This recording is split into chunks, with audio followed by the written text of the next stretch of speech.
Bonsoir à tous, bienvenue dans votre soirée d'infos sous le signe de notre feuilleton d'actu Scan, le monde sous la menace du coronavirus. Nous avions proposé les 2 premiers épisodes il y a quelques semaines, la suite dans un instant avec des images et des témoignages inédits, nos invités et les correspondants bien sûr de France Télévisions en Italie et aux États-Unis. Ce sera juste après l'essentiel de l'info qui vous est présenté ce soir par Soria Khaldoun. Bonsoir Soria. Bonsoir Patricia, bonsoir à tous. Les chiffres du jour, 218 décès en 24 heures, 141 patients de moins en réanimation. Ce sont donc les chiffres annoncés ce soir par le directeur général de la Santé, Jérôme Salomon. La France descend sous la barre des 4000 cas graves. Vous découvrez ces données à retenir, des chiffres qui en partie ont servi au gouvernement pour établir les fameuses cartes du déconfinement du 11 mai, mais des cartes provisoires qui, vous le savez, seront remises à jour le 7 mai.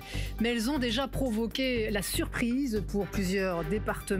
À la clé, 3 couleurs, rouge, orange et vert, et quelques couacs et erreurs. 9 départements ont d'ailleurs changé de couleur par rapport à hier. La Haute-Corse et le Lot sont par exemple placés du rouge au vert. Le détail avec Jules Longchamp et Isabelle Delion. La carte du déconfinement a changé. Le gouvernement prévoit de tester 700 000 personnes par semaine. Et l'actualité du jour, c'est également bien sûr le 1er mai, un 1er mai inédit, pas de cortège, guerre de muguet et le monde du travail qui forcément s'interroge sur l'avenir. Une fête du travail malgré tout activée sur les réseaux sociaux via des vidéos, des prises de parole, des banderoles, vous le voyez, mais également avec des Français mobilisés parfois sur leur balcon. Le président de la République de son côté a salué l'esprit du 1er mai, je cite, c'est grâce au travail célébré ce jour que la nation tient. C'est ce qu'il a déclaré en assurant que les Français retrouveront des 1er mai heureux. Un discours accueilli fraîchement par les syndicats. Le numéro 1 de la CFDT, Laurent Berger, a dénoncé la seule logique budgétaire et son homologue de la CGT, Philippe Martinez, a appelé l'exécutif à passer aux actes. Fin de citation. Voilà pour l'essentiel, Patricia.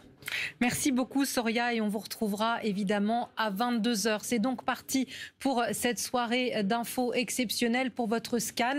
3e épisode de notre série d'actu brut, le monde sous la menace du Covid-19 qui revient sur ces jours qui nous paraissent si lointains, où la méfiance, la prudence, l'angoisse étaient des mots qui sonnaient encore creux. Jusqu'au sommet de l'État, on était indécis, voire parfois incrédule. Les écoles allaient fermer, mais le premier tour des élections municipales serait maintenu. Premier reportage de la soirée. Je vous retrouve juste après avec nos invités politiques et médecins, juste après cette plongée aux prémices du confinement, où nous retrouverons entre autres le docteur Bertrand Legrand, généraliste à Tourcoing, que vous aviez découvert dans les premiers épisodes, qui se consacre toujours corps et âme à la lutte contre l'épidémie. C'est signé Sophia Dolé.